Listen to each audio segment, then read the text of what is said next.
in the middle of votes on the House floor. How about we all get together the way that Congress is supposed to and have meaningful discussion and dialogue? And let's do the same thing with people in the Senate. I challenge the members of the Senate to stand up for a system that the American people can believe in. But we simply cannot leave it up to Kash Patel and Tulsi Gabbard and Donald Trump to enforce our civil rights and civil liberties for us. That's not going to work. They are partisan actors. They've proven themselves to be partisan actors, and they don't make any bones about that. They're unashamed of it. Fine. Then we need to put principles in place that are going to protect the American people. I reserve.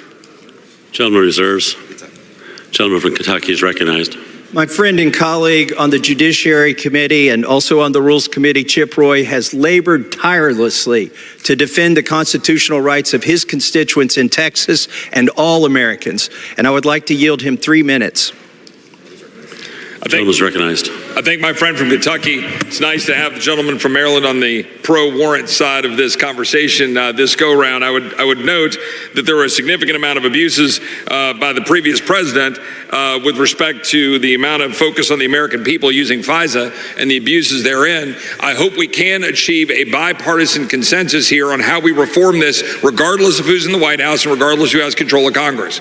We need to do that in defense of the Constitution. The reason that I rise in opposition is because this body, this House, spoke, and we sent a bill to the Senate that has reforms that our Intel chairman worked on, that a number of people worked on. We had reforms on there to stop the central bank digital currency. We sent it to the Senate, and they didn't even give it a vote.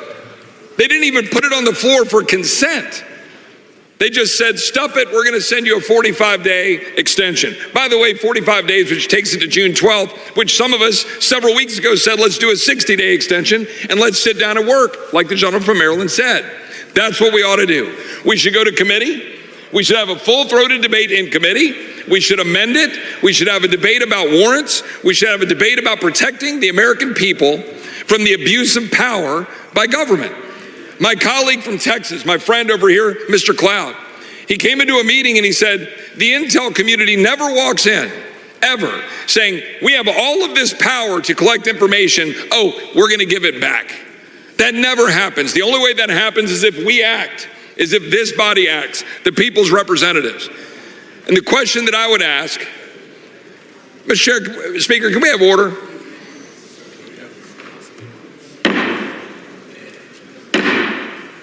House will be in order. Gentleman from Texas. I thank the Speaker. The question I would ask is how much warrantless surveillance, how much spying on American citizens should we allow? How much? How much is acceptable? Because right now, we know for sure there is warrantless collection of information on the American people. We have other issues we've got to deal with. The kill switch, surveillance in automobiles, central bank digital currency, tracking what we spend, how we spend it, what we can buy. This body ought to be defending the people of the United States against the power of government being used against us. Under no circumstances should we allow technology to breach the wall that the Fourth Amendment created, that the government is not supposed to go through to get into your personal business, get into your homes, to look at your information, and to breach the privacy that you're guaranteed to not have the Fourth Amendment break.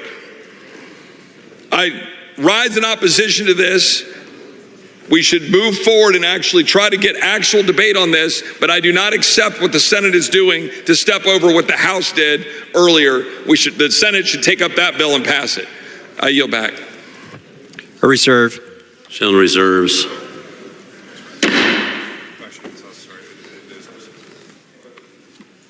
Please take your conversations off the floor. Gentleman from Ohio is recognized. Mr. Speaker, we reserve. Gentleman reserves. Gentleman from Maryland is recognized. Thank you, Mr. Speaker. The critical point is that we need to have a judge standing between the FBI and the private communications of the American people. This has got to be the essential constitutional value that's vindicated here. we need to interpose the authority and the independence of a judge between the FBI and the communications of the people. And the reform that my friend from Texas just mentioned is to have Kash Patel report his abuses to Tulsi Gabbard.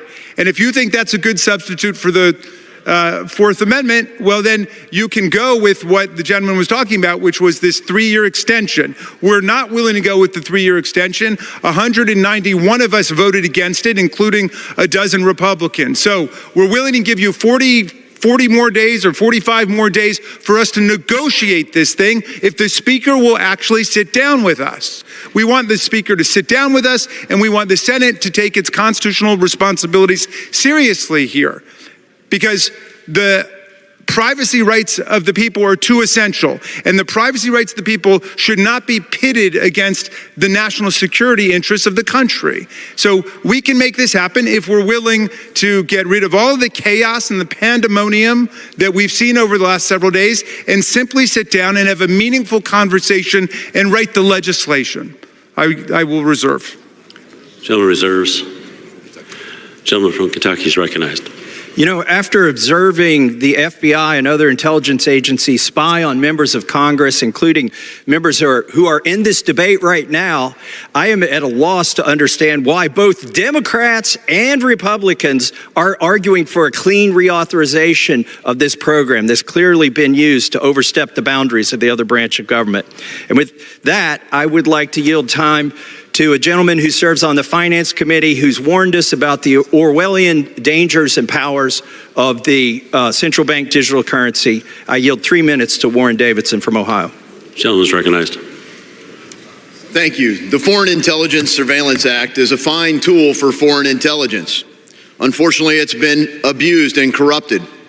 I'm encouraged to hear Mr. Raskin reclaim his opposition to warrantless surveillance. And I am encouraged that there's a bipartisan effort to reform it. In fact, I think the will of this body is that we defend the Constitution and we defend this nation. We can do both. We're presented this false dilemma that somehow if you just abandon your freedom, you can be more secure. That's a false trade-off. Freedom surrendered is rarely reclaimed, but by God, we're here to reclaim it today. We want both. We want a warrant to protect the civil liberties of American citizens, and we want the foreign intelligence to be focused on foreign intelligence. We trust the leaders in the Central Intelligence Agency, the NSA, and others to do what they're supposed to do to target foreigners, but clearly the Federal Bureau of Investigations has abused their access to this data. They've targeted Americans under all sorts of authorities, and not just under 702. So we have come together in a bipartisan way, and frankly, the bill that we sent to the Senate just this week was bipartisan, and not only did it deal with 702, it dealt with the money. People need to pay attention. The future of the money is going to determine the future. Central bank digital currency is communist money for the digital age. And unfortunately, some of my Democrat colleagues who are united in opposition to warrantless surveillance of all forms somehow don't see the central bank digital currency for what it is. It's the most dystopian surveillance tool ever developed. It corrupts money into a tool for coercion, surveillance, and control. And we rejected that. And the Senate didn't even give us a debate. John Thune asked to be the leader of the Senate, but he is not leading. He didn't even bring this to the floor for a debate. He keeps throwing up excuse after excuse. Well, I'll tell you, anyone can find an excuse. Leaders find a way, and it's time for John Thune to do that. Or step aside and let somebody lead the Senate who will give us at least a debate, but deliver the results the American people have demanded in this election. I encourage all of our colleagues to come together and defend our Constitution against all enemies, foreign and domestic. And I yield back. Reserve. Gentleman reserves. Gentleman from Ohio is recognized. Reserve. Gentleman reserves. I reserve. Also reserves. Gentleman from Kentucky. I'd like to yield 3 minutes to my good friend and colleague, staunch defender of the Constitution, Mr. Keith Self from Texas. Gentleman is recognized. Thank you, Mr. Speaker. Everyone here wants 702 reauthorized. The case has been made that it is a national security, that our troops on the ground need it. They need the intelligence that it provides. We want the CIA and the NSA to run as fast and as far as they can to identify the bad guys. I've deployed on 3 continents, and believe you me, we want our military to know who to deal with when they get on foreign soil. But the FBI has abused 702, and that's why we are here today. I want to reiterate my colleagues' comments about we are really dealing with 2 surveillance bills here today. Now, 702 is getting all the attention, but the central bank digital currency is another surveillance tool that we sent to the Senate. We passed it in a bipartisan method.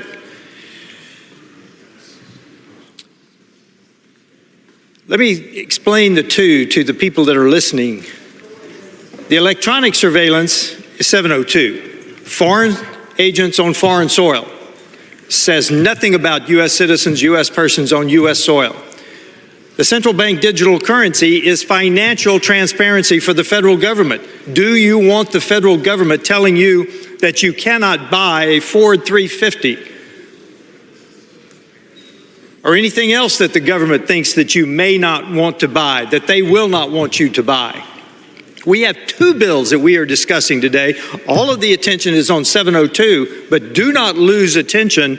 Do not take your attention off of CBDC. It is actually maybe more dangerous than 702. Let's get 702 reauthorized with constitutional protections, and let's also address the central bank digital currency. We need both electronic privacy and financial privacy, and I yield back. I reserve. Gentleman reserves.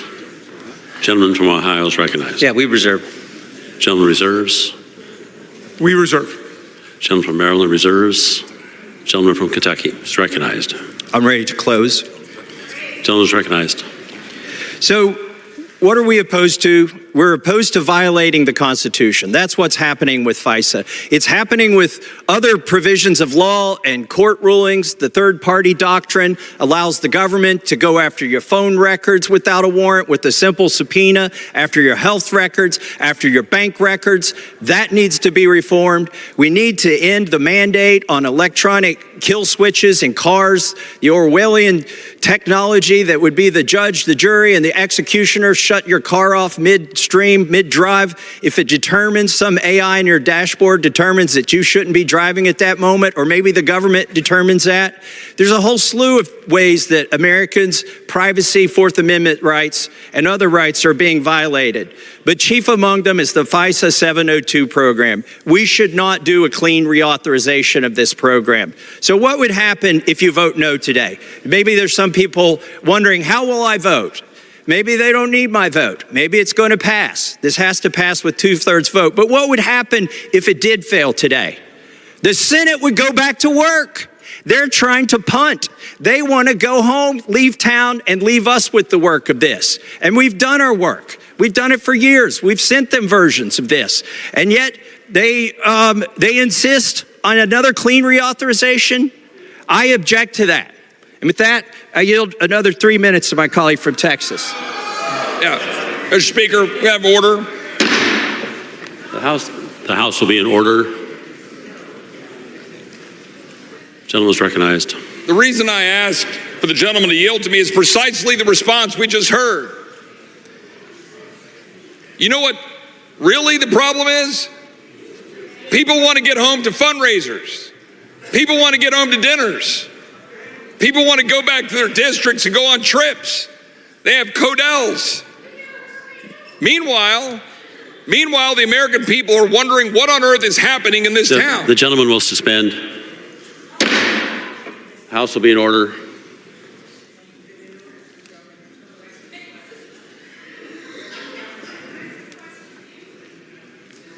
Gentleman is recognized. Thank the Speaker.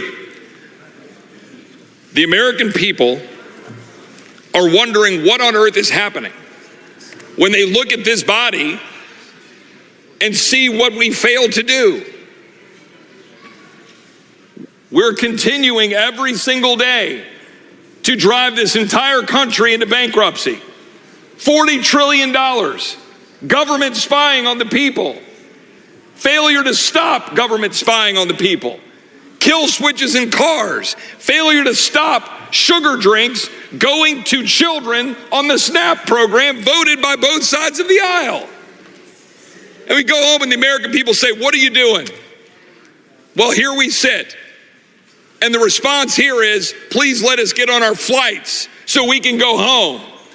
Be away for 10 days while this country suffers because this body doesn't do its job. I yield back to the gentleman from Kentucky.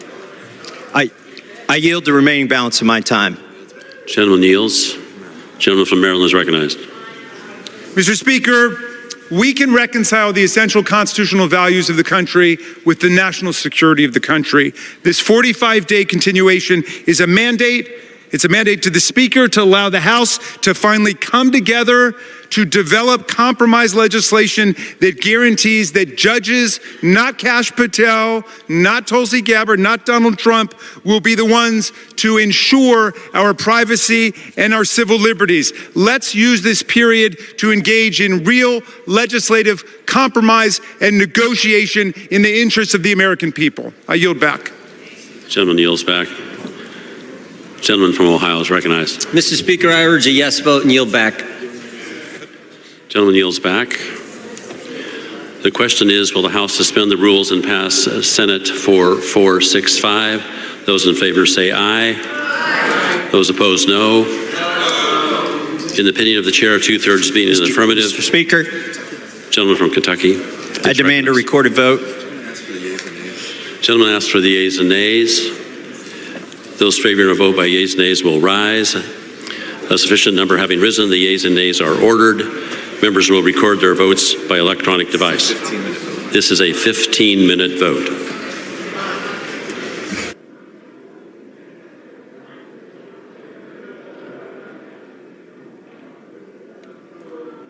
All right, as you see there, they are going to go into a 15-minute vote where they're going to have it recorded there. Of course, we just did hear them vote orally, but there was a conversation around having this happen for a recorded vote. So that's what's happening there on the House floor. Of course, this all has to do with the FISA bill.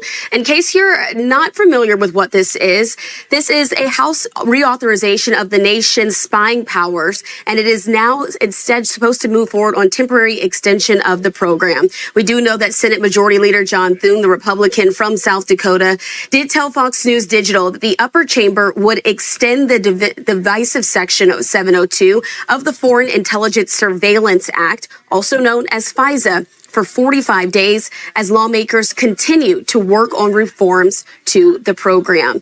And so what we're watching happen now is that the House side is now discussing this.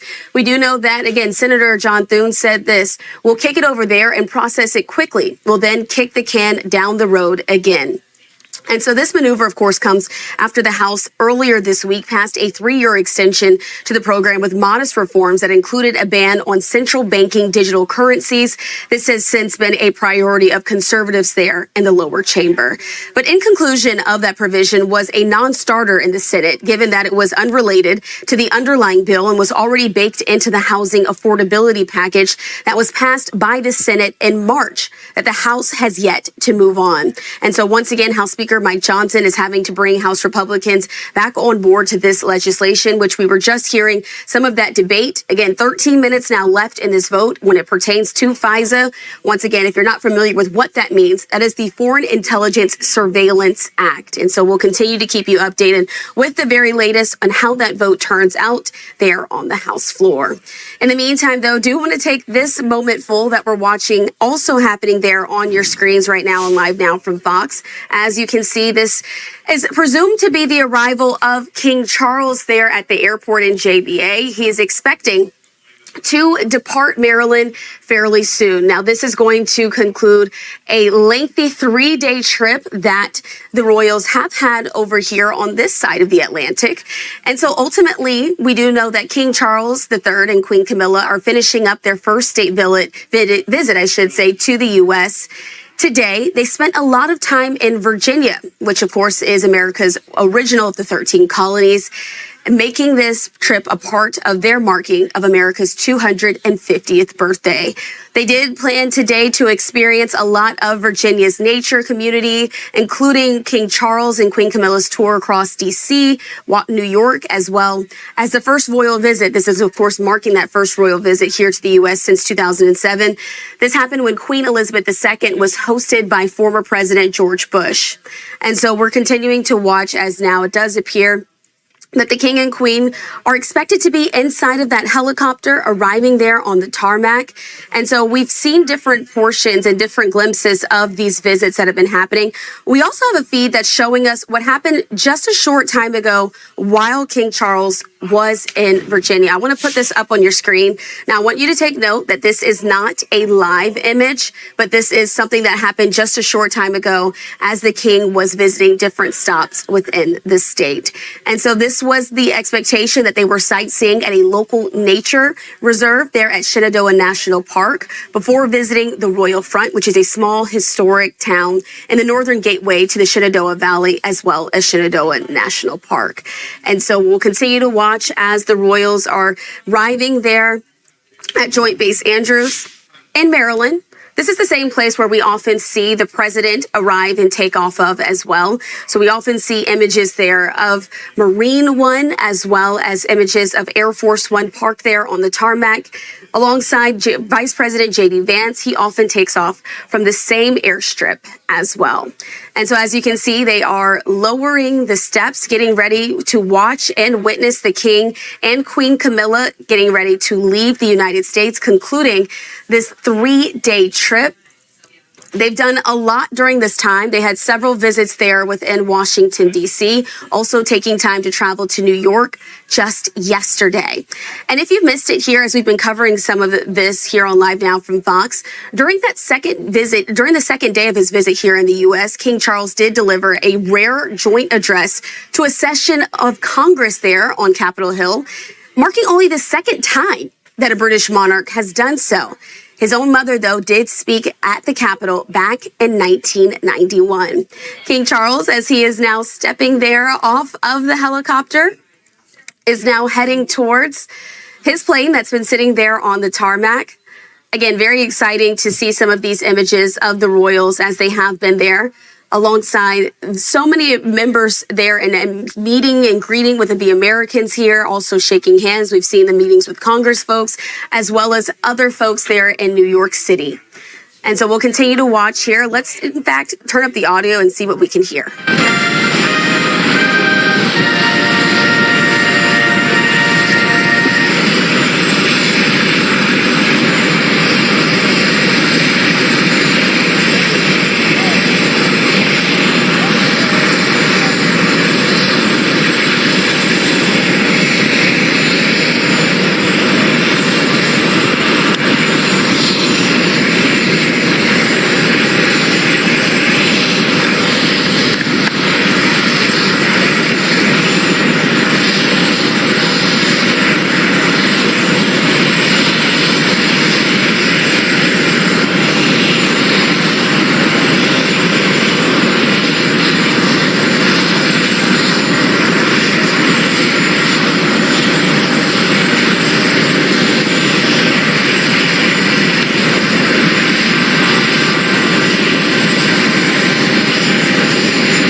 All right, very cool to see there as King Charles and Queen Camilla are officially wrapping up their visit here to the United States. This, of course, in celebration of America's 250th anniversary, celebrating the independence from the monarchy and British colonial rule as well. And so we did just get to see those impressive moments of King Charles III there climbing the steps, boarding the plane. We didn't see any images right there of Queen Camilla getting on the plane, but of course we know that the two are set to head to Bermuda as they're continuing their trip overseas. And so ultimately, we also know that this trip was designed and what King Charles called it in Tuesday's state dinner with President Trump, a chance to mend this unbreakable bond, an indispensable alliance between our two countries. Of course, we know that this has lately been strained by the UK alongside other European allies, declining to join the 2-month-old U.S.-Israeli war against Iran. That's according to our partners there at Reuters. And so we were able to see several different photo ops, including earlier today.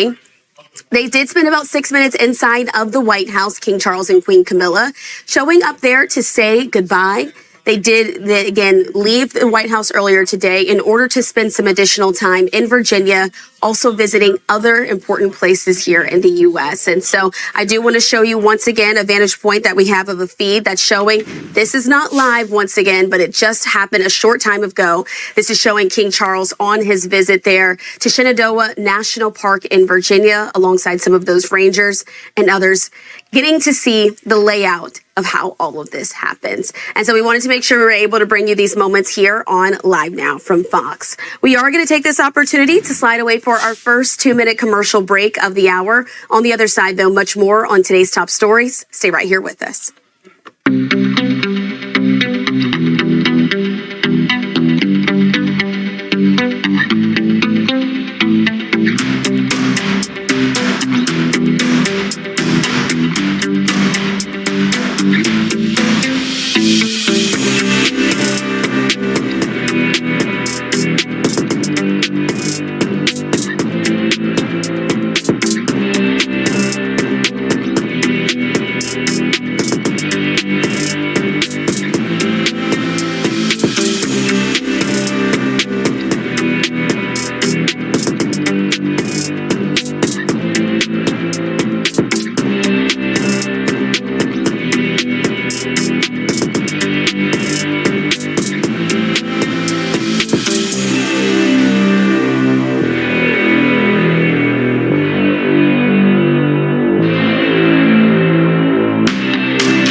Thanks for staying with us here on Live Now from Fox. I'm your host, Christina Evans. Once again, we do want to continue to watch this vantage point that we have of Queen Camilla and King Charles as they're set to depart the United States after their 4-day visit here to our country. Of course, this was all to mark the 250th anniversary here of the United States, getting their independence from the British Crown.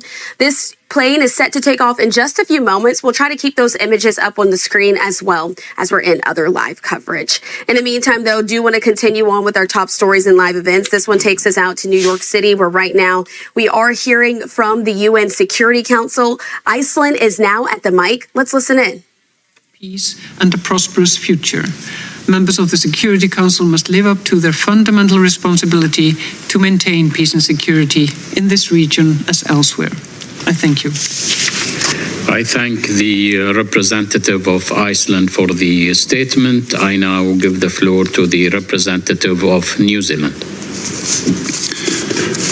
President, conflict in the Middle East, including the closure of the Strait of Hormuz, is having an enormous global impact for those in the region, of course, but also as far afield as New Zealand and the Pacific. New Zealand welcomes the ceasefire between the US and Iran and continues to urge de-escalation and negotiation. Nevertheless, the situation in the occupied Palestinian territories and increasingly Lebanon demands urgent attention. 6 months ago, we welcomed the Israel-Hamas peace arrangement as a crucial first step towards a lasting resolution. Since then, developments have been deeply concerning. Humanitarian conditions in Gaza remain dire. Over 1.5 million people are facing a food insecurity crisis. A generation of children will be severely impacted by malnutrition. Making adequate nutrition available without delay is vital. Increasing violations of the ceasefire by both sides, including Israel's strikes across Gaza, risk escalation and a breakdown of the peace deal. This is alarming. We also strongly oppose Israel's recent decision to expand West Bank control, which represents a major setback to a two-state solution. We've also seen worrying escalation with Hezbollah's unjustified attacks on Israel and Israel's heavy-handed response across Lebanon. These actions have resulted in mass displacement. A reported 1.3 million people in Lebanon need urgent humanitarian assistance. Attacks by both parties on civilians and civilian infrastructure, and the targeting of UN peacekeepers and humanitarian workers is simply unacceptable. President, New Zealand reiterates its support for the comprehensive plan to end the Gaza conflict, endorsed by Resolution 2803. We welcomed the release of Israeli hostages as a demonstration of what sustained diplomacy could achieve. Although New Zealand is pleased to see an increase in humanitarian assistance, we urge Israel to allow further unhindered assistance into Gaza. Israel must immediately amend registration regulations to ensure NGOs can continue their essential work. New Zealand also expects Israel to comply fully with the findings of the ICJ and with international law. New Zealand has welcomed the Israel-Lebanon ceasefire. All parties must adhere to the ceasefire and commit to meaningful negotiations to secure lasting peace. This truce must not be derailed by those seeking to continue the cycle of violence. We acknowledge the US's efforts to broker a ceasefire. We urge all involved to come to a resolution which preserves Lebanon's sovereignty and territorial integrity while providing Israel with security along its northern border. New Zealand fully supports the disarmament of Hezbollah as called for by this Council. President, it is crucial that we do not lose sight of the urgent situations in the occupied Palestinian territories, including Gaza and the West Bank and in Lebanon. We call on all parties to uphold international law, including international humanitarian law, to ensure humanitarian support gets to those in need, and quite simply to prevent the suffering of innocent people. I thank you. I thank the representative of New Zealand for the statement. I now give the floor to the representative of Republic of Korea. All right, as you see there, we are listening into some of these moments within the UN Security Council meeting on the conflict there in the Middle East. We're going to take this time to sneak away for a quick 2-minute commercial break. On the other side, though, our coverage continues. Stay with us.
Thanks for staying with us here on Live Now from Fox. I'm your host, Christina Evans. Let's continue on with our top stories and live events, heading back there to New York City as we're hearing from the UN Security Council as they're speaking about the conflict there in the Middle East. Let's listen back in. Be punished. Illegal settlements expansion continues rapidly alongside an increase in violent settler attacks. It is deeply disturbing that, according to OCHA, March saw the highest number of Palestinian injuries by Israeli settlers in the last 20 years.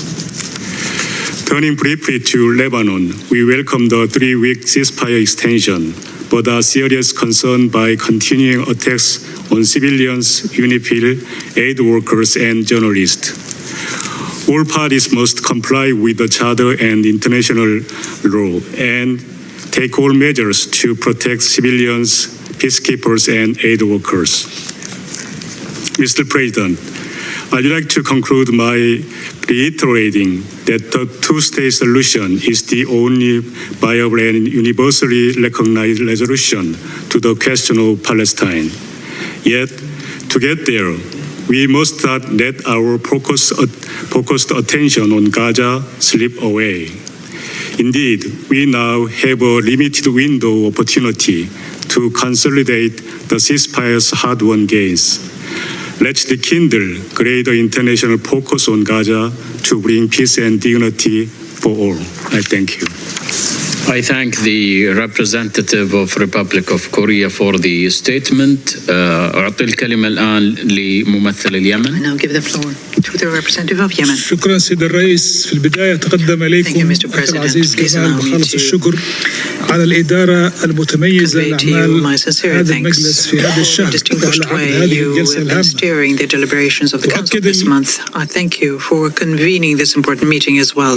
The Republic of Yemen reaffirms on the basis of its principled position our categorical rejection and condemnation of all of the policies by Israel which are illegal in the occupied Palestinian territory, including the expansion of settlements, land confiscation, legalizing the outposts, the terrorism of the settlers, attempts to displace Palestinians, and this consistent targeting of the organizations which work in the humanitarian area and the UN bodies such as UNRWA. Furthermore, discriminatory legislations which violate the rights of Palestinian prisoners and weaken the authority of the Palestinian Authority will also condemn that. These practices are a flagrant violation of international law and the relevant resolutions of the Council. They undermine the foundation of the peace process and the possibility of arriving of a solution based on the coexistence of two states, and this threatens regional and international peace and security. Continuing these policies in the West Bank, when there is massive destruction in the Gaza Strip, shows that it's necessary to go after the root causes of the conflict and do this on the basis of international legality and not through imposing force. The Republic of Yemen calls on the Council to shoulder its responsibility and compel Israel, the occupying power, to immediately end its aggression and violations against the Palestinian people, cease any kind of settlement activities, including East Jerusalem, stop attempting to annex Palestinian lands, and to say that these measures are null and void. We're launching an appeal for the protection of the Palestinian people to ensure that international humanitarian law is fully abided by and the relevant resolution of Security Council are implemented, the most recent one being 2803. And this includes the ceasefire resolutions on the Gaza Strip, opening crossings, and unimpeded supply of humanitarian aid and finally, withdrawing Israel from the Gaza Strip. In this regard, the Republic of Yemen reaffirms its full support to the inalienable right of the Palestinian people. The first and foremost, the right to self-determination and to create their own independent and sovereign state with the borders of the 4th June 1967 with East Jerusalem as its capital. We call for the renewal of a serious and credible peace process under international auspices, leading to the end of the occupation and toward towards a fair, comprehensive peace on the basis of the two-state solution. The Republic of Yemen welcomes the announcement of an agreement for a ceasefire in the sisterly Republic of Lebanon under the auspices of His Excellency President Trump, and we welcome all of the efforts that led to it. We reaffirm our full support to the efforts made by Lebanese President Joseph Aoun and his government. They are aimed at preserving the unity and territorial integrity of Lebanon, protecting its national. All right, we are continuing to listen into the UN Security Council meeting there in New York City, discussing the conflict in the Middle East, also getting these last images that we're going to have of the royals here on American soil as that plane is now getting ready to take off towards Bermuda. We did want to bring all of that to you here on Live Now from Fox, sliding away for a quick 2-minute commercial break. On the other side, we're going to continue the conversation that's been happening this week on redistricting by talking a little bit more about those new maps that Florida is likely to adopt. We'll be talking about that in 2 minutes. Stay with us.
Thanks for being with us here on Live Now from Fox. I'm your host, Christina Evans. Once again, we are trying to continue on with some of these top stories that we're now following today.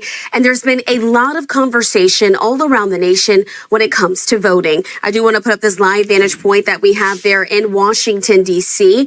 And so what we're going to be talking about now, though, is that Florida lawmakers have just approved a new redistricting proposal that could boost Republicans just months before November's midterm elections. Ultimately, Florida Governor Ron DeSantis addressed the controversy over the new map this morning. And to talk a lot more about what we're seeing unfold there within the state, I'd like to bring into the conversation Fox's Kaylee Schuyler, who's joining us live from Tallahassee. Thanks so much for being with us, Kaylee. What more did you learn about what DeSantis has to say in response to these new proposed maps? Hi, Christina. So it was in a news conference this morning that was on a totally different subject. Governor DeSantis says he's going to sign the bill as soon as he receives it. But there has been criticism that Governor DeSantis only allowed lawmakers about 48 hours to look over this new map before they had to vote on it. But he said this morning that lawmakers shouldn't have been surprised, but he remains confident that this new map is constitutional.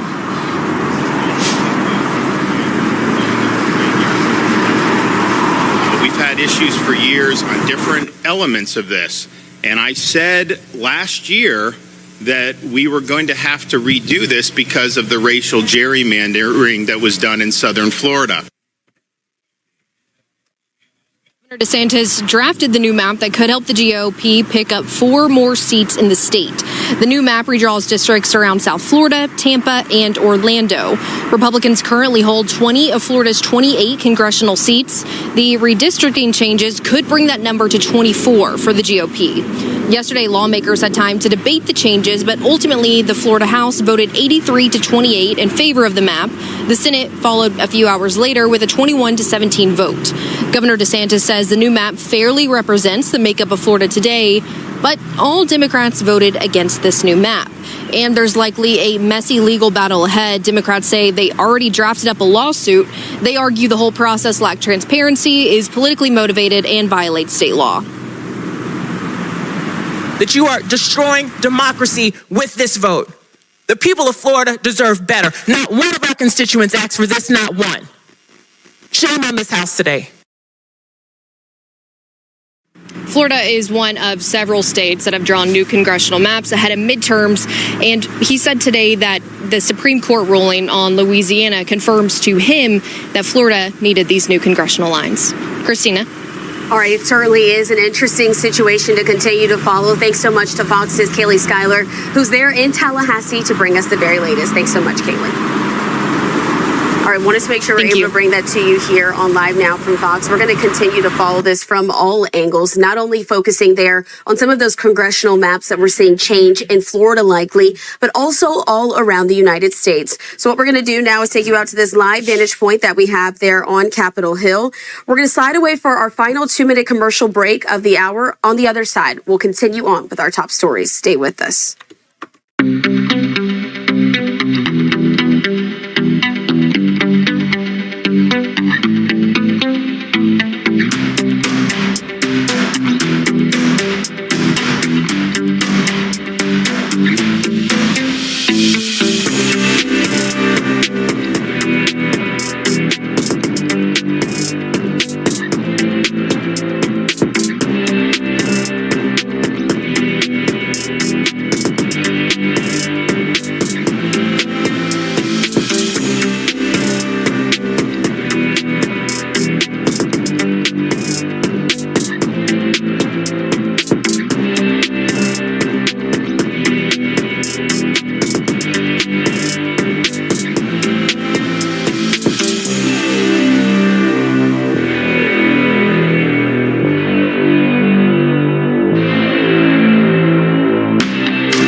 Thanks for being with us here on Live Now from Fox. I'm your host, Christina Evans. I do want to take you out to this live image that we have of the U.S. Capitol building. A bit of breaking news to bring to you right now as we were watching that vote just a short time ago. There from the House Press Gallery as well. Now getting that update that the House has officially passed that vote there on the FISA 45-day extension. And so initially this was passed a bit earlier today by a Senate voice vote, but then the House, we just saw a few moments ago, took a recorded vote on this very measure. And so earlier today, while the Senate did pass that extension, this was of that key surveillance authority that allows U.S. intelligence agencies to spy on foreigners without a warrant. It was the latest in a back and forth with the House over that expiring program. It's also known as Section 702 of the Foreign Intelligence Surveillance Act, or FISA. It was set to expire at 12 a.m. on Friday, if there was not an extension made by both chambers. Ultimately, that is what took place. We can flip it back there to the confirmation that we have from Kemi Mondo. She's a Deseret reporter there on the Hill, saying this: the House passes clean FISA extension through June 12th in a 261 to 111 vote under the suspension, punts this deadline about 6 weeks. And so once again, that section was initially set to expire back on April 20th, but both chambers agreed to push the deadline back 10 days just shortly before that authority lapsed. And so the House also passed a 3-year extension on Wednesday, but the bill included a provision that would ban a central bank digital currencies. House leaders then added that language to placate some of those conservative holdouts, many of whom opposed extending the Section 702 without reforms to the program. Ultimately, though, it was earlier today that the Senate passed this in a voice vote. The House now following up by passing the bill as well in a recorded vote on the floor just a short time ago. Speaking of the House, we do want to go out to some live remarks that are happening right now with Representative Kelly Morrison from Minnesota, the Democrat. Let's listen in.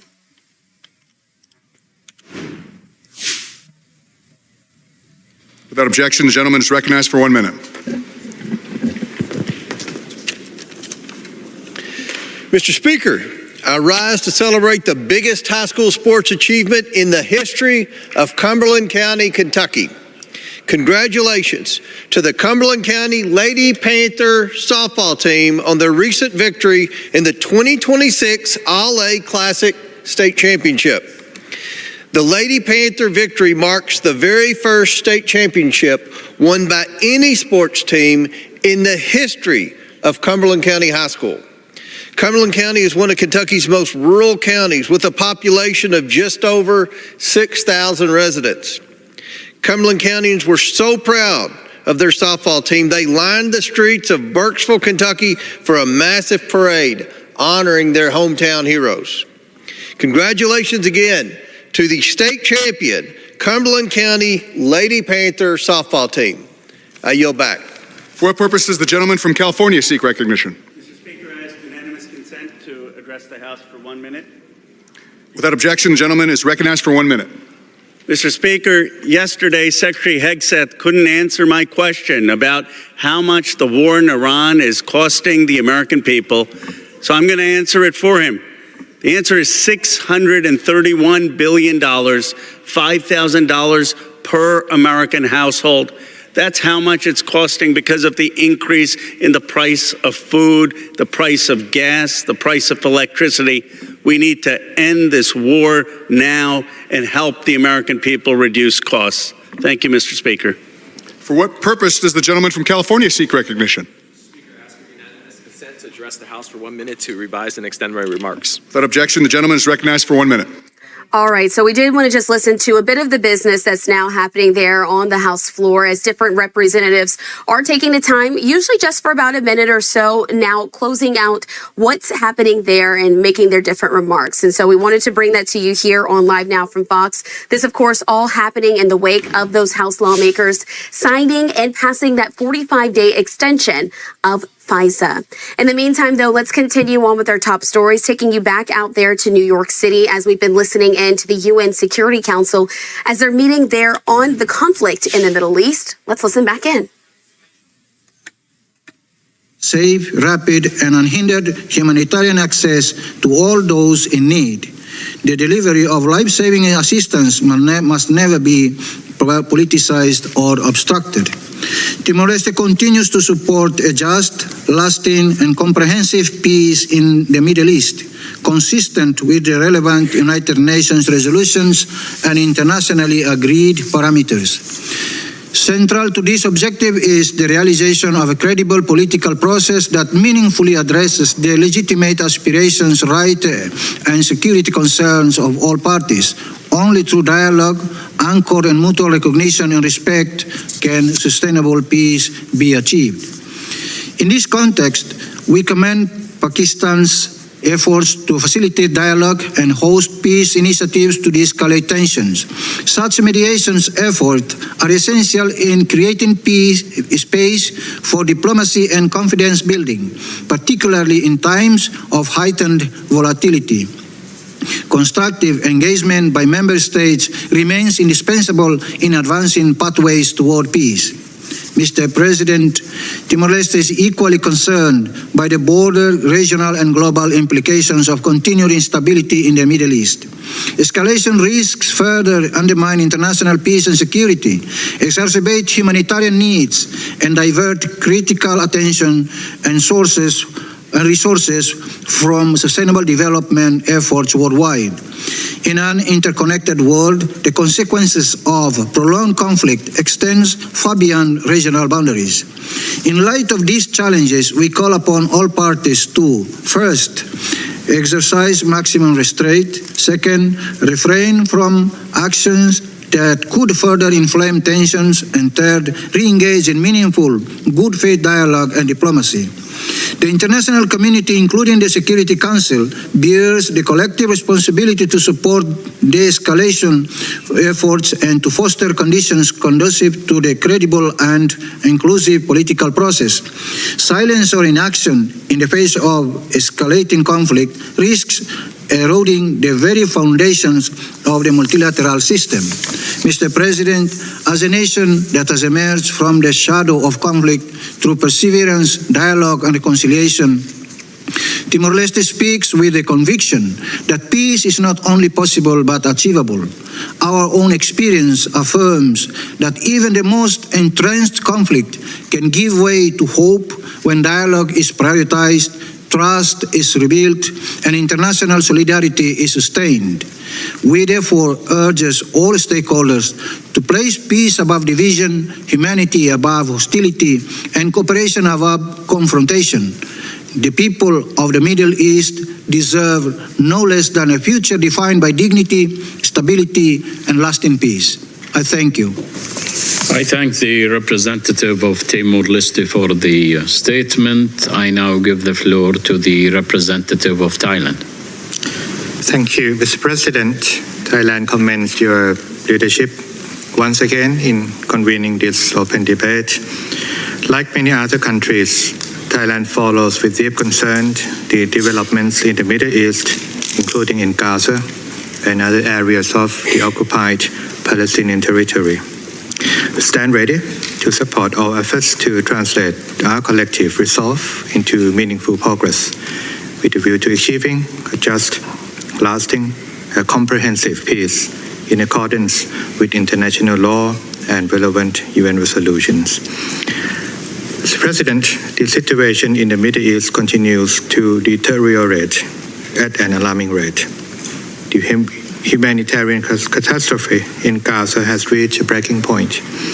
We are all concerned that unilateral measures and settlement expansion in the West Bank risk undermining the two-state solution, which is the only viable path to a just and sustainable peace. There is no alternative to a negotiated, peaceful solution. Thailand underscores that the protection of civilians and civil infrastructure is not optional. It is a fundamental obligation under international humanitarian law. We call for the immediate, safe, unhindered, and sustained delivery of humanitarian assistance at scale. In this context, we stress the indispensable role of UNRWA as a lifeline for the survival of millions of Palestinian refugees. We welcome progress in the first phase of the comprehensive plan to end the Gaza conflict, which led to the ceasefire agreement. However, we knew regional escalation has further complicated overall peace efforts and worsened the already dire humanitarian situation in Gaza. We call for concerted efforts to advance the second phase, paving a credible pathway toward a two-state solution in